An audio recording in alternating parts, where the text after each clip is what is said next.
હું એ ભગવાનની મતિ અને ભગવાનની મરજીથી જ કરું છું. જો ભગવાન આપણી બોલથી ચૂપ કરી દે તો તમે કશું કરી શકવાના ના, નથી કરી શકવાના. કેમ? આપણી અંદર રહેલો ભગવાન જ્યારે આપણને બોલવાનું બંધ કરી દે તો શું થાય?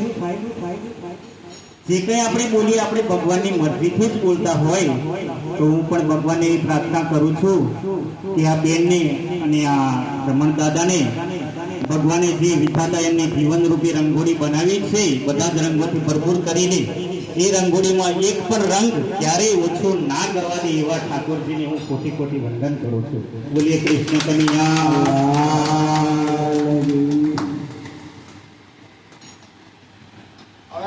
મારી એક ઈચ્છા છે કે અમારા ભજન મંડળ તરફથી આપણા જે ગાદી પર બેઠા છે રમણભાઈનું એમનું હું સ્વાલથી સ્વાગત કરું છું કે જે સ્વીકારશે એવી હું આશા રાખું.